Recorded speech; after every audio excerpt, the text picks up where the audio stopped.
People with excessive emotions know this feeling all too well.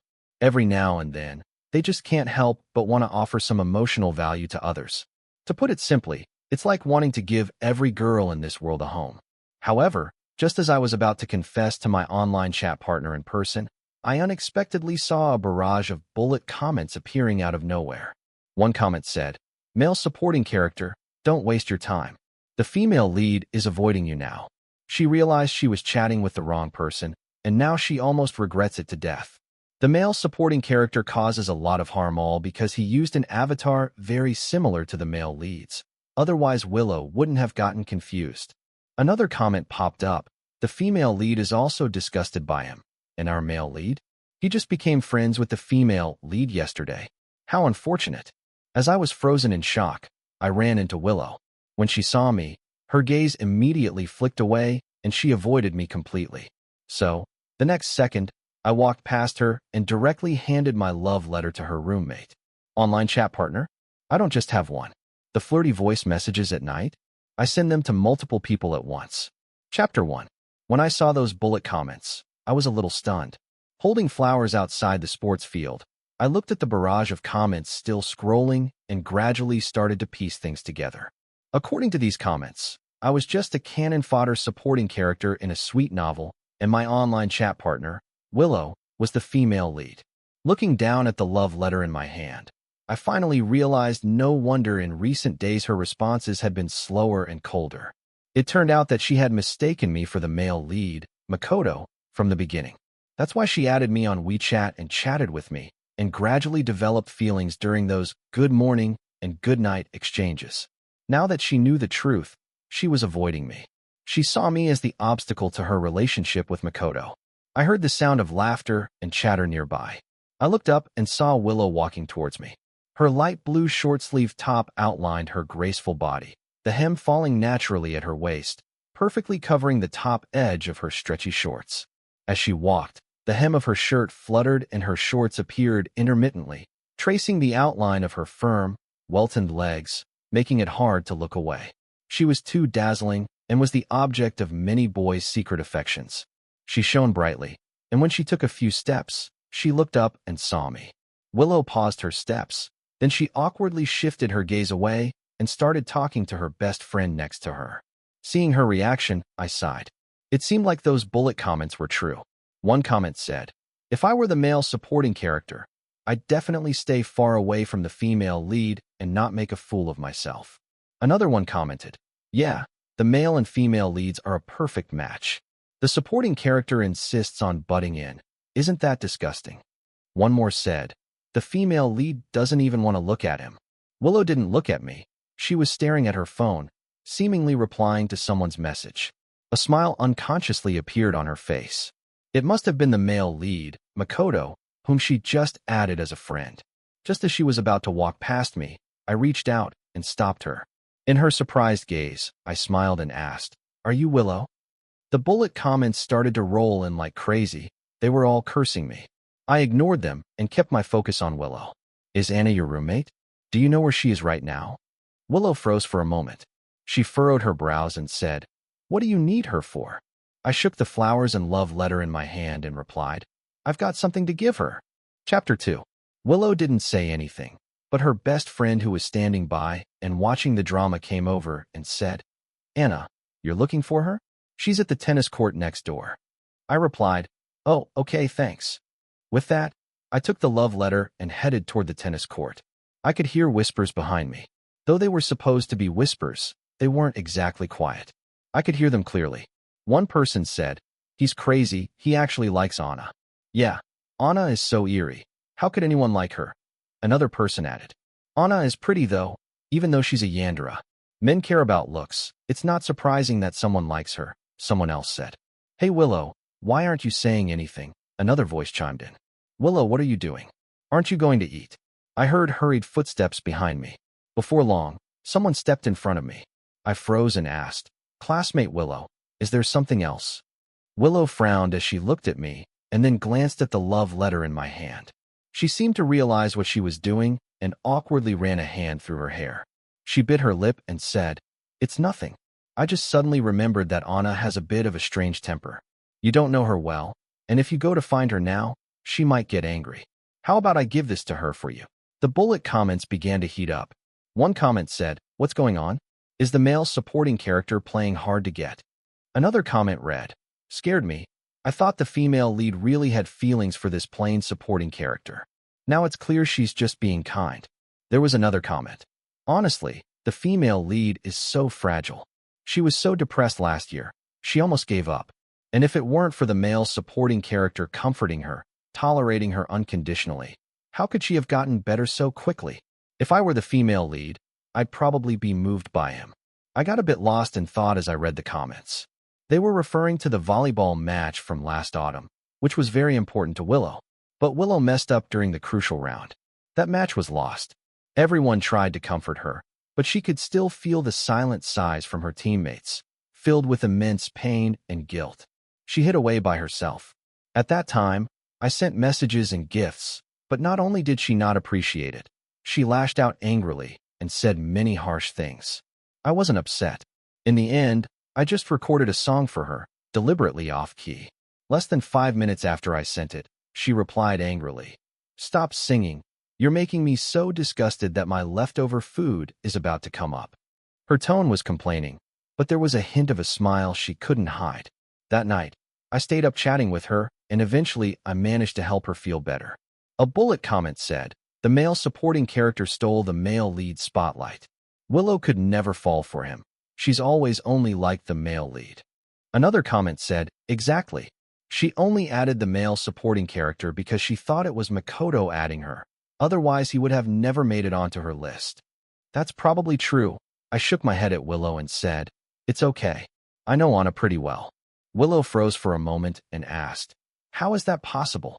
I shrugged nonchalantly and said, "Actually, I've known her for 3 years, but we've only ever talked online. We've never met in person." Then I felt a bit embarrassed and added, "With graduation coming up, I thought I'd go meet her in person and confess. Give myself a chance." A bullet comment said, "What's going on? Did the male supporting character also mistake the person? Perfect. Now the male supporting character will go after that sinister female antagonist and stop bothering the female lead." Another comment said, "But the female lead's expression doesn't seem quite right." Willow stood in front of me, frowning, looking like she wanted to say something but couldn't, and it seemed a bit comical. I looked past her and saw Anna approaching. My face relaxing, I said, "I see her now. Willow, we'll talk later."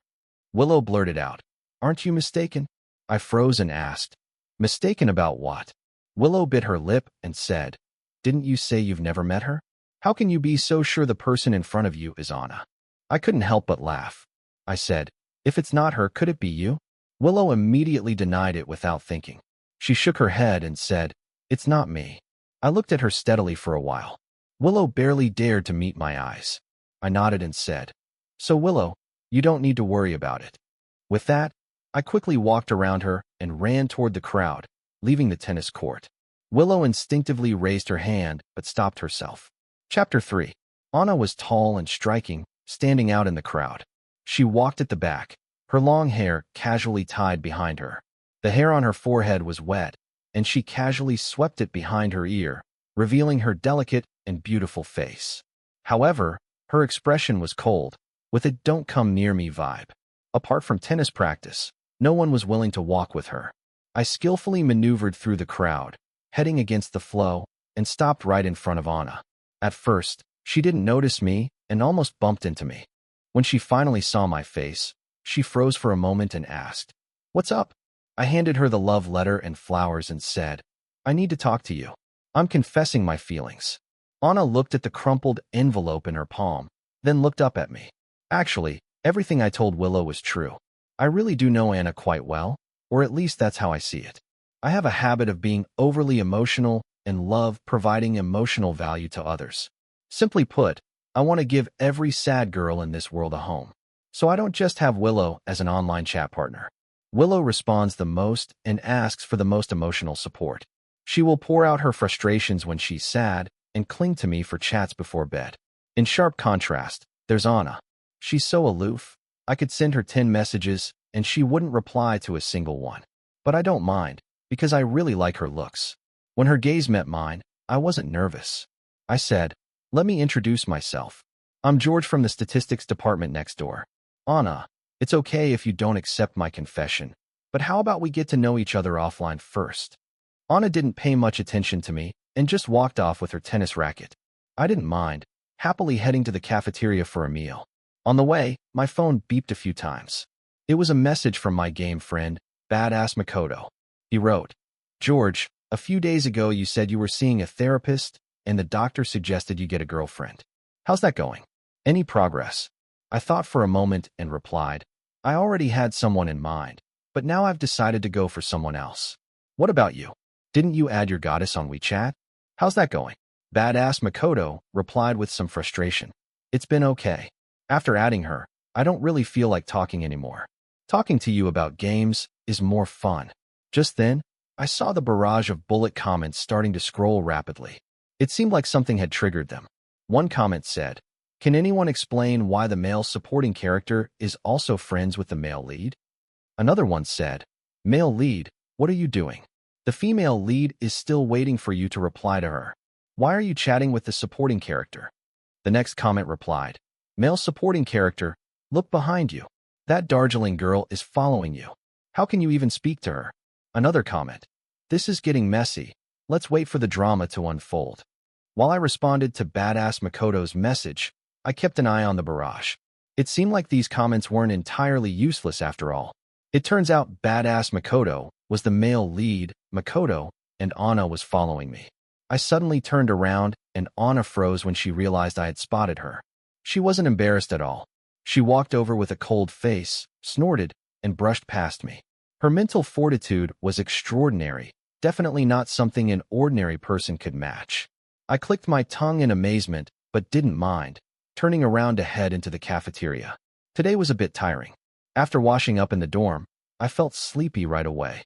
I said goodnight to each of my online partners, and when I opened the chat with Willow, I paused. Oh, she doesn't need a reply. I was about to close the app when I noticed that typing indicator blinking on the chat window. I waited for a while, but nothing happened. I was exhausted, so I turned off my phone and went to sleep. Chapter 4. When it comes to finding a girlfriend, I'm serious about it. The next day, I was excited to go find Anna right after class. Unfortunately, I arrived too early and the tennis court was still empty. After wandering around for a while, I came back just as an argument broke out. "Coach," when I came in, the ball machine was already broken, and it looks like someone intentionally broke it. The coach asked, "Who was the last one to leave last night?" The person said, "It was Anna. She came back to the tennis court after dinner and didn't leave until closing time." The coach asked, "Did you check the security cameras?" She responded, "The cameras are broken. They haven't been fixed in a few days."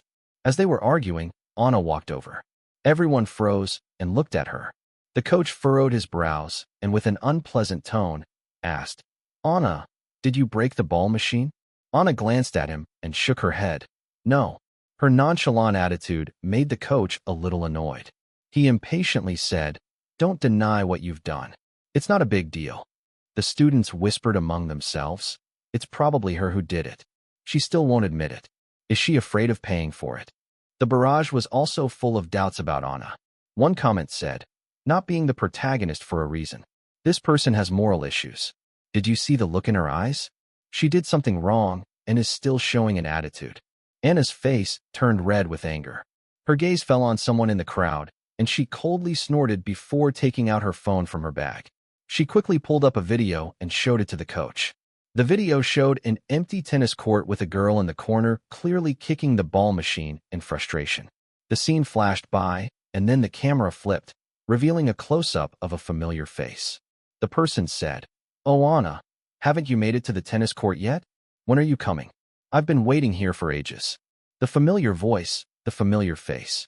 Everyone turned to look at me, who was standing at the back, watching the scene. Even with my thick skin, I couldn't handle their stares. I awkwardly smiled and said, "Ah, it's nothing. I just filmed it casually." But thankfully, this video cleared Anna's name. The coach walked over and asked, "This student, did you see who destroyed the public property?" I pointed at someone in the crowd and said, "It's her." It wasn't until Anna showed me the video that I remembered the situation, and I confidently pointed at the girl and said, "It's definitely her." The girl exploded, denying it. It wasn't me. I smiled and said, don't lie. I heard you. You kicked the machine and cursed, saying, why did they pick Anna to go to the Beijing competition? You also said something about the coach having ulterior motives. The coach's expression darkened as he turned to glare at her, gritting his teeth and saying, what did you say? I didn't say anything. Oh, I pretended to take out my phone and said, I didn't just record one video, let me look for it. The girl panicked, and with everyone's gaze on her, she turned and ran away. Her reaction was an admission of guilt. The coach was very frustrated. He shook his head and said, everyone disperse. Let's get back to training. I said, Coach. I smiled and approached him. Did you forget something? The coach frowned. What?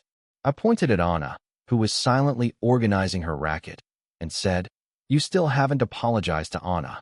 You just said she was the one who broke it in front of everyone. Don't you think you should apologize now? Not far away, Anna's movements paused. She looked up at me. I was getting sprayed with the coach's words. He angrily shouted, who's this little brat? Get lost, don't interrupt our training. The coach was furious and added, anyone not involved, get out. He then stormed off. I shrugged and silently wiped my face. Anna almost imperceptibly curved her lips into a smile. I caught it. I asked, are you laughing at me? Anna returned to her usual cold demeanor and said, no. I changed the subject, suit yourself. But since I helped you today, it's only fair that you treat me to something, right? Anna glanced at me and nodded. Okay. A bullet comment said, wait a second, why do I feel like their storyline is so sweet? This is weird. What's with the eye contact? Something's off, let's watch and see. The next comment, I haven't even seen the male and female leads meet yet, and you two are already going on a date. Chapter 5. Sitting in a cafe off campus. I handed Anna her coffee and she pressed her lips together, saying, thank you. Her expression was cold. I figured it out. She was probably just born this way, with very little expression on her face. I asked, do you play tennis every day? She replied, no. I raised an eyebrow and said, well, when are you going next? I'll come watch. I asked, where do you usually have classes? We might not be that far apart. I asked, you don't seem to get along with your classmates. Do they get jealous because you're good-looking and good at tennis? I asked, why aren't you talking? I asked, by the way, do you remember my name? She replied, George. Do you always talk this much? I fell silent and took a sip of my coffee. Anna turned her head to look out the window, her expression cold and distant. She looked like a mannequin. I was really curious about her, had a lot of questions, and she didn't completely ignore me. I asked 5 or 6 questions, and she'd probably answer one. It was something, at least. Just as I was getting into the conversation, I suddenly glanced outside the window and paused mid-sentence. Across from the cafe was our school's west gate, where an ambulance was parked and a group of people was frantically carrying someone over. The person they were carrying was someone I knew very well, Willow. When I got back to school, I didn't need to ask around to know what had happened. Willow, for some reason, had been especially irritable these past couple of days. Today, during a game, she collided with a liberal arts student. In the heat of the moment, the two started arguing and Willow was pushed into the nearby steps, breaking her leg. Breaking her leg was one thing. The key was that they were supposed to represent our school in a volleyball competition next week in a nearby city. Now with Willow injured, she couldn't go. A classmate of Willow's said, she's been having some bad luck lately. Another replied, it's her own fault. Mistakes like that happen all the time. She had to argue and fight with someone. Another student said, she must be feeling pretty bad now. We're classmates. Should we send her a message to comfort her? One girl said, we don't need to. She said she told me before that she has an online boyfriend, someone who knows how to comfort and talk to her, who provides full emotional support. We don't need to get involved. Another girl agreed. True. After listening to them for a bit, I got up and left. Back in the dorm, I took a few minutes to clear my mind and then pulled out my phone. I opened the chat with Willow. The barrage immediately started to mock and ridicule. One comment said, what's the male supporting character doing? Is he trying to entangle the female lead again? Someone else said, he's chasing after Anna while coming after Willow. This guy's disgusting. The next comment said, can the male supporting character just leave? The female lead's injury is the perfect opportunity to improve the relationship between the leads. I frowned, so that's what was going on. In that case, I naturally had to cooperate. So, I went to Willow's profile, blocked, and deleted her. Chapter 6. Willow had been feeling very down lately. It seemed like the heavens were working against her. Everything was going wrong, especially since she ended up in the hospital yesterday. Looking at the cast on her leg, Willow took a few deep breaths to suppress her frustration.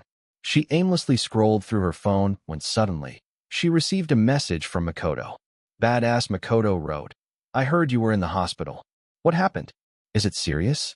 Thinking about how Makoto cared for her, Willow smiled, feeling a little better. She typed a reply, "I accidentally hurt my leg. I'll be staying in the hospital for a few days." Makoto indeed comforted her. Willow felt his kindness and found herself talking more. She wrote, "I was supposed to go to a competition next week. So pitiful, why did this happen? I couldn't sleep last night. I didn't fall asleep until 5 a.m., and then I couldn't sleep anymore. It feels so unfair." She said a lot in bits and pieces.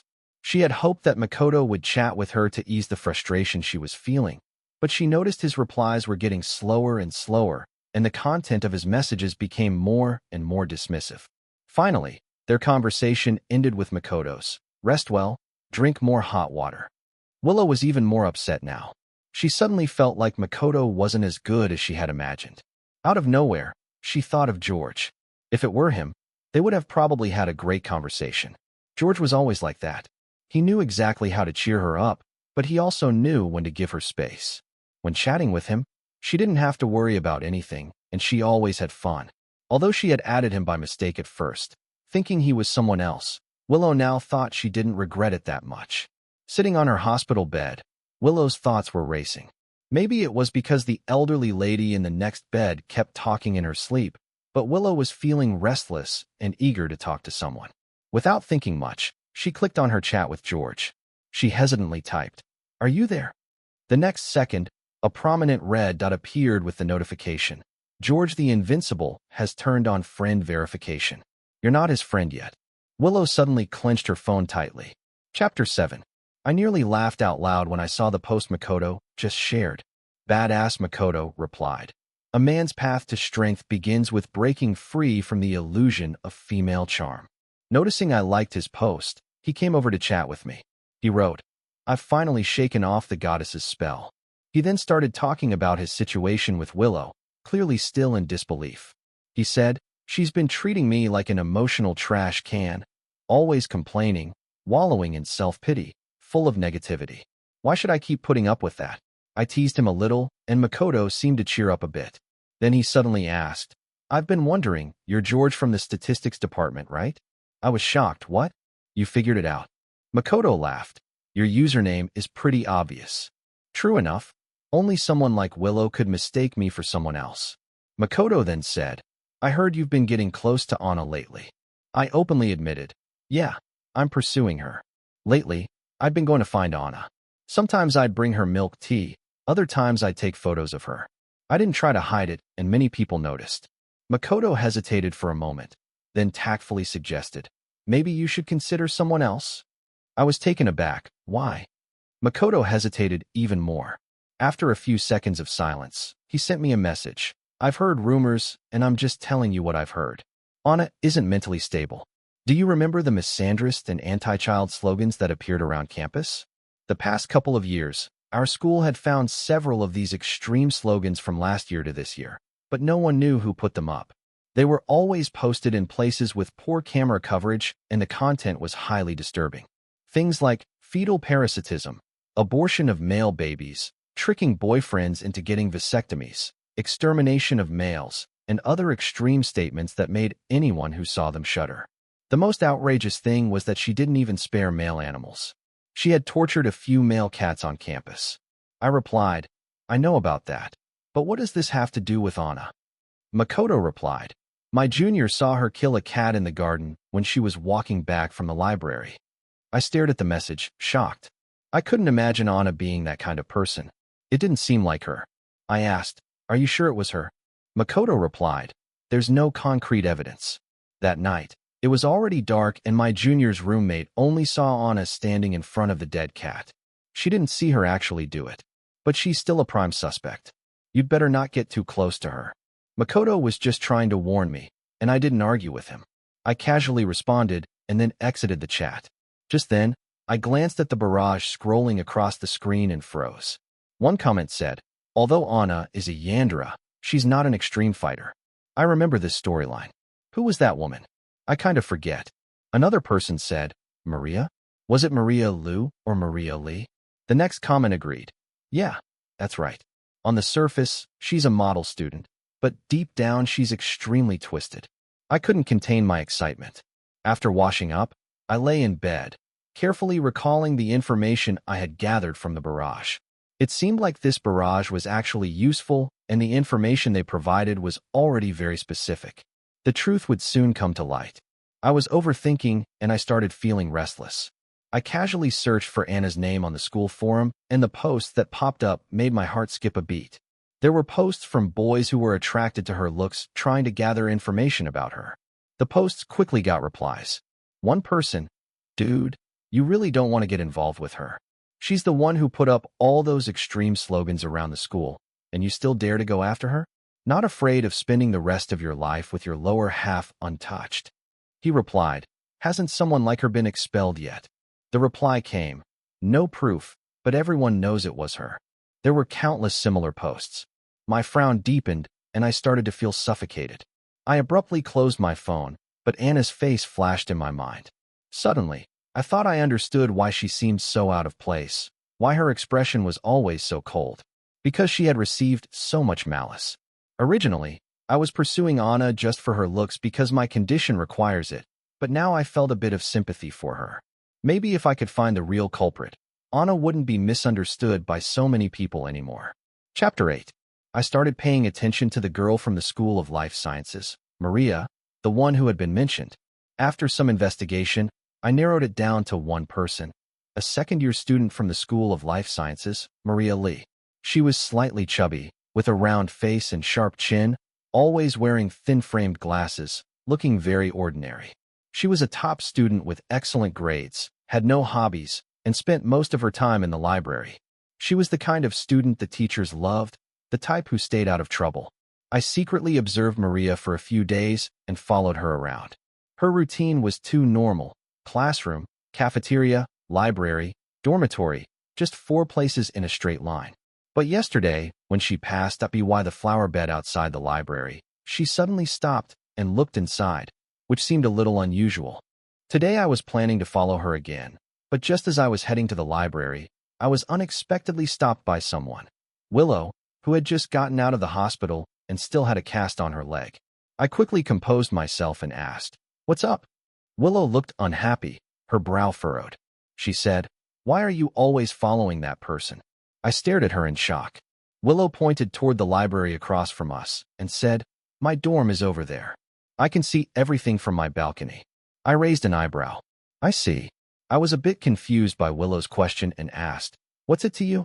Willow hesitated for a moment, her face growing even darker.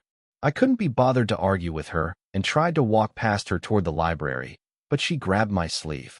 She looked at me and said in a dissatisfied tone, "George, did you delete me as a friend?"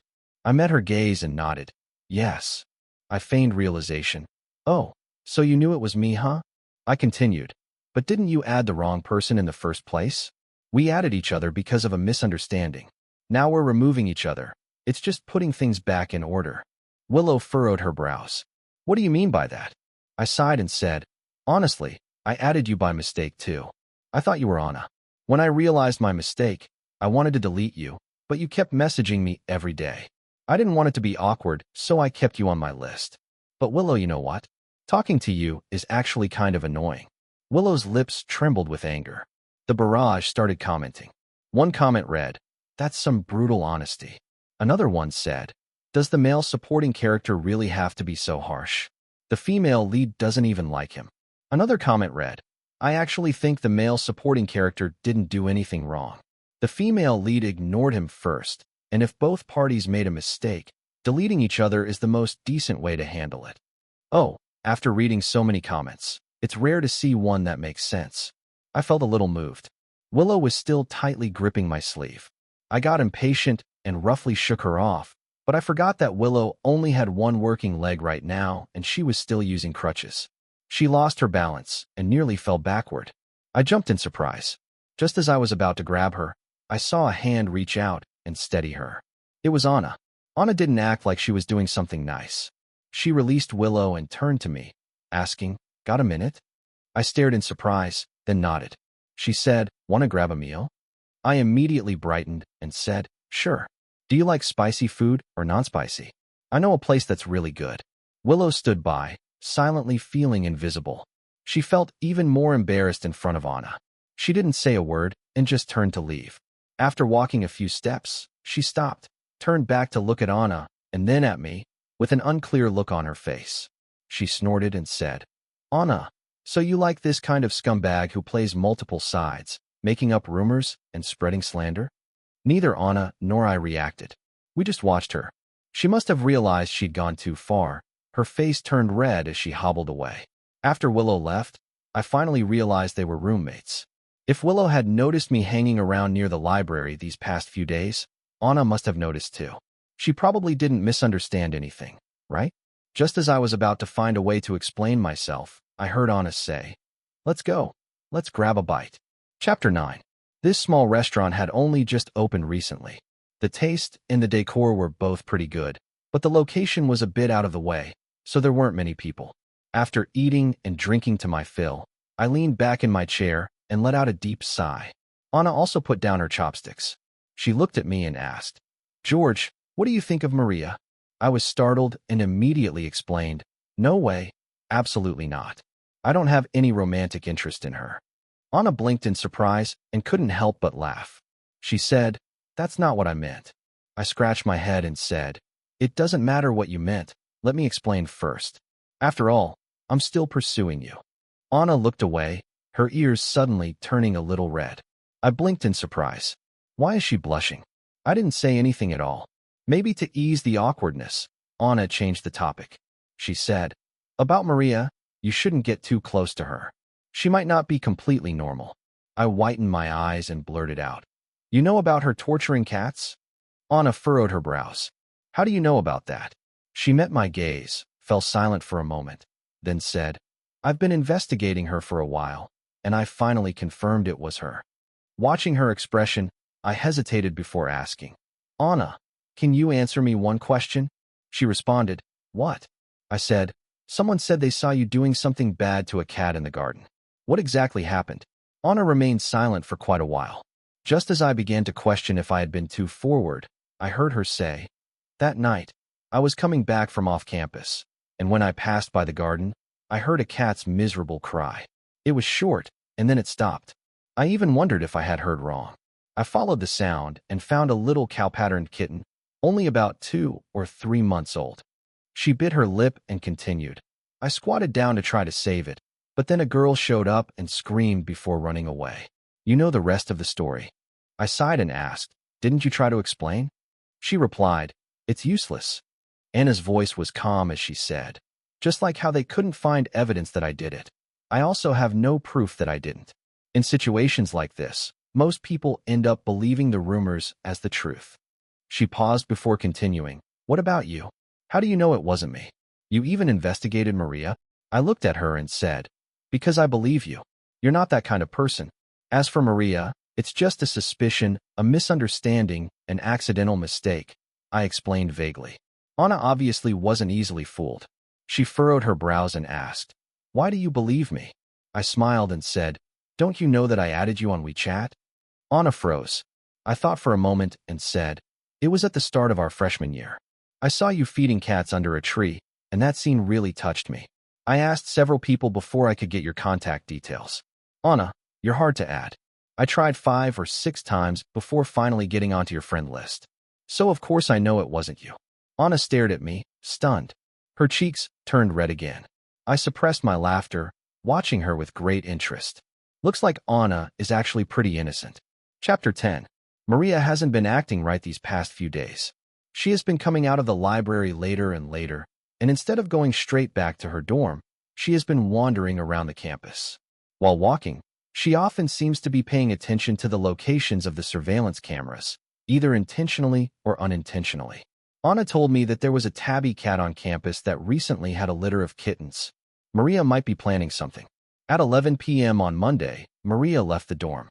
She followed a route she had tested countless times before, and when she passed by the library's flower bed, she used a cat teaser to effortlessly catch a small male kitten. She stuffed the kitten into her backpack, avoided the cameras, and made her way to a hidden, abandoned equipment room beside the sports field. Maria was a little excited. It had been over a month since she last allowed herself to relax. The school had been cracking down harder, so she had to be more cautious. Maria's hands trembled slightly as her fingertips gently brushed over the kitten's soft fur. She whispered, "Be good. Don't be scared," she murmured quietly, but her lips twisted into a malicious grin. The kitten in her backpack let out a faint whimper, its paws helplessly scratching at the fabric, unable to escape. Maria's heartbeat quickened and her breathing became shallow. Having grown to hate her parents for their favoritism towards boys, she relished the feeling of revenge. She said, "It'll stop hurting soon." She softly comforted the kitten, reaching into her pocket for a thin string, which she skillfully wrapped around her fingers. But just then, bang! The door to the equipment room was kicked open. Before Maria could react, a shadow rushed in and kicked her to the ground. "Ah!" She screamed in pain as the back of her head hit the ground hard, her vision going dark. Her backpack was torn open and the kitten was quickly snatched away. Maria struggled to lift her head and saw the person who had entered. I stared coldly at Maria, one hand firmly holding her down while the other pulled out my phone, its screen showing the recording interface. Anna stood beside me, holding the kitten. Maria's face turned pale instantly. She bit her lip and stammered, You two have been following me?" Her voice trembled, and then she screamed hysterically, "Let go of me! Help!" In the next second, a slap rang out as Anna struck her across the face. Maria's scream stopped abruptly and blood rushed from her nose. Anna said, "Shut up." Her voice was icy. "Everything you've done, I'm going to make sure everyone knows who did it." Maria trembled all over, and fear finally appeared in her eyes. She said, "No, you can't." Her voice shook. I had no intention of wasting more words with her. I dialed the school security office with one hand. Maria completely panicked, struggling to escape, but I held her down firmly. She screamed hysterically, "Anna, go to hell. You think this will clear your name? It's useless. People will still hate you. No one will like you." I tightened my grip and asked, "Who said that?" I said, "I like her just fine." Anna smirked and gently petted the kitten's head. The security guard hurried over, and soon students from the area gathered, drawn by the commotion. Inside the abandoned equipment room, they found many disturbing tools and bloodstains left by the kitten. Many people were outraged, some even stepping forward to strike her. The security guards initially tried to intervene, but there were too many people and they couldn't stop it. When Maria's counselor arrived, Maria was kneeling on the ground begging for mercy. Fearing that the situation would escalate, the counselor hurriedly took her away, but the incident still spread like wildfire online. Someone had filmed the scene, and there was footage of the equipment room, providing irrefutable evidence. Maria couldn't defend herself at all. The comments online were all over the place. I found myself getting dizzy from reading them. Many people were defending Anna, but there were still plenty of voices doubting her, accusing her of hating men. Anna didn't seem to care. She tilted her head and said, "I didn't do this to make everyone understand me." She pouted, "I just think those poor kittens are so pitiful." I said, "Stop talking." I said seriously, "If you keep being this cute, I might actually fall for you." Anna was drinking water when she heard me. She choked, her face turning completely red. She looked at me helplessly and asked, "George, are you always like this?" I asked, "Like what?" She said, "Flirting, talking nonsense." I replied seriously, "I only speak the truth, and it's not like I do this all the time. You're the only one I've ever said this to." Anna looked at me for a few seconds before shifting her gaze. I looked up at the sky. The atmosphere became awkward, yet there was a subtle tension. Above us, the bullet comments flashed. One comment, "These two are so obvious, they don't even know the difference between heaven and earth anymore. Just get together already." Watching the romance between the male and female leads next door is giving me heart problems. The male lead is fine, but the female lead, don't even get me started. The next comment, "Why not change the female lead? I think Anna would be great." Give it up. The female supporting character clearly isn't interested in the male lead. Didn't you see the way Anna looks at the male supporting character? She practically looks like she's drooling. I was taken aback and turned to look. Anna was staring at me with intense eyes. I awkwardly scratched my head and asked, "What are you looking at?" She blinked and said, "I'm just thinking." I asked curiously, "What are you thinking about?" She lightly tapped her cheek with her finger and said, "I was thinking about when you gave me a love letter and I just tossed it in the dorm room. I need to go find it." Chapter 11. Maria was formally reprimanded by the school and received a major demerit. Rumors from the School of Life Sciences said she was going to take a year off, but I didn't expect that even before she left, she would cause more trouble. She ran into me and Anna at the school gate while carrying her luggage. The bruise on her face from the slap she had received that night was still visible. She glanced at Anna, but her gaze quickly shifted to me with a gloomy expression. She looked at me and said, "That night, I thought your face looked familiar. Now I remember where I've seen you before. George, you've seen a psychologist, haven't you?" She pointed at me, her expression mocking as she said, "Smelly men, disgusting. You're mentally ill yourself, and you have the nerve to lecture me." It was just around dusk, and the school gate was crowded with people. Many of them stopped to look over. Most of the gazes on me were scrutinizing, some even hostile. I rubbed my palms together, keeping a straight face, and said, "Say that again." But Maria didn't respond. Instead, she grabbed her luggage and got into a nearby taxi. However, her words still affected me. Someone said, "This guy has a mental illness, can't tell at all. What kind of illness does he have?" Others commented, "I don't know, but it's better to stay away from him." I snapped back to reality and felt Anna gently tap my arm. She asked, "Are you okay?" I shook my head and forced a smile. I said, "Anna, she said I have a mental illness. Aren't you afraid of me?" At this point, I was still in the mood to tease her. She smiled and said, "They say I hate men and want to have guys sterilized, but you still gave me a love letter." I clapped my hands and said, "Don't even mention it. We really are a match made in heaven." Although I said that, I still felt uncomfortable inside. After dinner, I made an excuse about being tired and went back to my dorm. I didn't even want to look at my phone. At that moment, the school forum was probably filled with exaggerated rumors about what had happened earlier at the school gate. I buried my head in my pillow, and before long I fell asleep. When I woke up, it was already dark. I hadn't expected to sleep for so long. I sat up feeling a bit dazed. My roommates had returned by then. When they saw me, they laughed. "George, what have you been doing? Come down." He bought some watermelon. Another roommate said, "I sent you messages, but you didn't reply. Look, I brought you your favorite grilled chicken wings." Their attitude was warm, just like usual. I sighed in relief and got out of bed. Finally, I had the courage to open my phone and check the posts on the school forum. Sure enough, people were talking about what had happened at the school gate in the afternoon, but the comments were not what I had expected. One comment, "Wong is such a great guy. Last semester I was failing my classes and almost fell into depression. He stayed with me every day, chatting and helping me through it." At George the Invincible. Another one said, "I'm a senior. During the most stressful time of my grad school preparations, Wong sent me goodnight voice messages for 2 whole months." Another comment read, "Exactly. Someone's calling George mentally ill? Do people seriously believe what Maria says?" Suddenly, familiar IDs popped up in the comment section, each one belonging to a girl I had once comforted. Someone also commented, "Last month I was heartbroken after a breakup, and it was George who answered my phone call at 3 a.m. at George the Invincible. He's even patient with random underclassmen like me." Tears welled up in my eyes. It turned out that all those late-night voice messages and comforting texts were well remembered by them. Suddenly, a message from Makoto popped up on my screen. "George, I've already cursed out that imbecile for you." Immediately, my phone was flooded with notifications.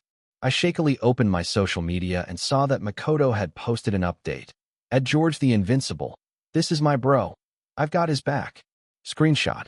The screenshot was of our chat history over the past 3 years. The most recent comment was from Anna. "He's great." Those simple words brought a warmth to my heart.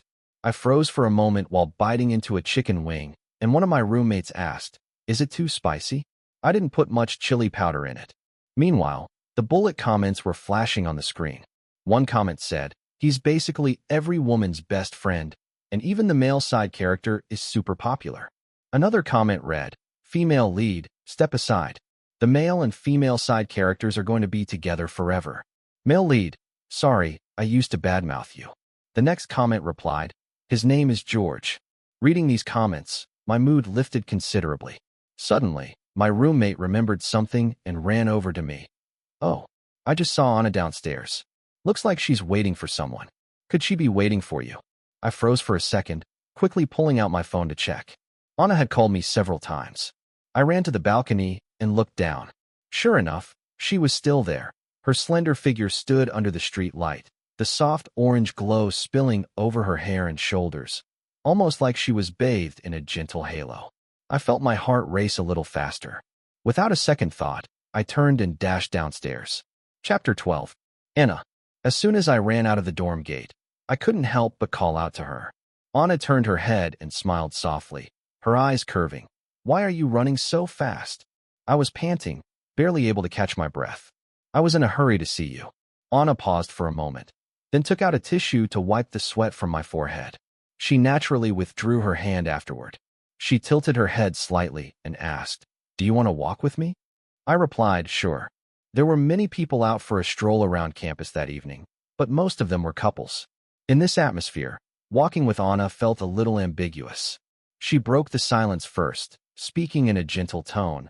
What exactly was going on with what Maria said, George? I trust you, but I'm also worried about you. If you don't mind, can you tell me about it? Her tone and expression told me she was sincere. I slowly exhaled, looking down at the ground as I walked. I said, actually, I did go see a psychologist, but it wasn't a mental illness, just some psychological issues. I stepped on my own shadow as I walked forward slowly. I sighed and said, my parents have always had a bad relationship. Since I can remember, the house was filled with the sound of arguments. They always complained about each other, painting the other as the villain. Anna slowed her steps, walking quietly beside me. I continued, I was really worried they would divorce, so I tried hard to please them. I forced a weak smile and said, when they fought, I'd tell jokes. When my mom cried, I'd wipe her tears, and when my dad slammed the door and left, I'd chase after him. The street lights stretched my shadow long. I stared at the blurred silhouette and went on. Later, I realized that if I acted happy enough, if I showed enough care, they would make up temporarily. Slowly, it became a habit. I smiled bitterly. The doctor said it was a people-pleasing personality. I chuckled. It's kind of funny, right? On the surface, I seem emotionally rich, but deep down, I'm constantly anxious. We reached the artificial lake on campus and Anna stopped, turning to face me. It's not funny, she said, her voice soft but serious. You're really brave. The moonlight reflected on the surface of the lake, shimmering in her clear eyes. I had never seen her look so gentle. The doctor said, I scratched my head. He suggested I get a girlfriend and build a stable, intimate relationship, which might help with my condition. Anna's eyes lit up. She blinked and said, so that's why you suddenly gave me the love letter? I answered honestly, not entirely. I said, I do like you. Ever since I first saw you in freshman year, I've had a crush on you. She suddenly took a step closer, shortening the distance between us. So, her voice dropped low as she asked, what do you think of me? I asked, what do you mean? She hesitated for a moment, then continued, as your treatment subject? I couldn't help but laugh. Anna, are you offering yourself up? She nodded, her ears turning slightly red. What do you think? Consider it. The willow branches by the lake gently swayed in the night breeze, making a soft, rustling sound. I looked into her serious eyes, smiling and nodding. No need to think about it. Don't you remember? I've always been pursuing you. I just couldn't tell her that the reason I hadn't chosen her first was because she seemed too distant at first. But I kept that to myself. Anna's eyes brightened, as if filled with starlight. I took her hand, our fingers interlocking, and said clearly, I'll treat you well. Feeling the warmth of her hand, I suddenly thought, maybe the doctor was right. A sincere relationship could really heal a lot of pain. The bullet comments were flying across the screen above us. They're holding hands. They're holding hands. I hereby declare this couple locked down. I swallowed the key. Who's the female lead? I don't know her. This is the real ship. I looked up at the lively comments and couldn't help but laugh. Anna looked up at the screen, confused, but didn't see anything. She asked, "What's going on?" I smiled and squeezed her hand. "Nothing. I just feel really lucky to have met you." Chapter 13. On graduation day, the sun was perfect. I wore my cap and gown, and with Makoto, we took our first photo together after 3 years of knowing each other in front of the teaching building. He leaned in and said, "George." He said, "I've blocked Willow." "Why?" I asked, shocked. "Aren't you?" He replied, "I just don't think we're a good match. She's really dramatic and talking to her is exhausting." Makoto grimaced. "Plus, I'm heading to Beijing and Willow wants to stay local. Our views are completely different. There's no way I'd stay here for a woman. I need to focus on my career." "Beijing." I realized something and asked, "Wait, does that mean?" He nodded and pulled out his phone, showing me his offer letter. "Look, I got a position as an editor at a publishing house." I was genuinely happy for him. The bullet comments were floating above our heads. "Makoto is such a real man." The female lead is crying in the bathroom. Makoto suddenly remembered something and leaned in to ask, "By the way, have you heard about Maria?" I shook my head. He continued, "She's completely insane. She actually tried to harm a baby in the neighborhood, but the parents noticed in time and called the police. Otherwise, it could have been a disaster. Now she's been arrested and she's probably going to be sentenced." I was both surprised and a little sad for her, but I didn't pity her. She had done too much wrong. It was only a matter of time before karma caught up with her. While I was talking with Makoto, a burst of laughter came from not far away. I turned to look and saw Anna surrounded by many classmates, taking group photos. This was unimaginable just a few years ago. The so-called Yandere who everyone used to avoid was now the center of attention at the graduation ceremony. Someone said, "Anna, once you become a tennis star, we won't even have a chance to take photos with you." A younger student said with a smile. Anna smiled and shook her head, saying, "No way." Her eyes swept over the crowd, and she found me instantly. When our gazes met, my heart skipped a beat. Makoto laughed and nudged me. "Go ahead." I walked over, and the crowd of students began cheering. I naturally draped my arm around Anna's shoulder and handed the camera to a nearby classmate, smiling.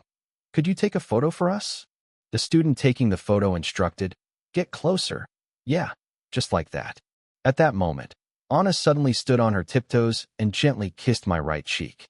The shutter clicked almost simultaneously, capturing the moment. The crowd erupted into cheers and applause. My face was burning, but I couldn't stop smiling. The bullet comments flooded the screen. "This is the perfect ending. The male side character has made his comeback." The next comment replied, "There's no such thing as a side character. George is the hero of his own life." I held Anna's hand as we walked out of the campus, surrounded by everyone's blessings. The sun shone on us, stretching our shadows long across the ground. "George."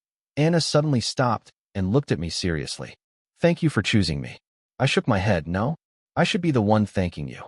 Thank you for showing me that true love is never earned through constant pleasing and submission. It's built on mutual effort, equality, and honesty."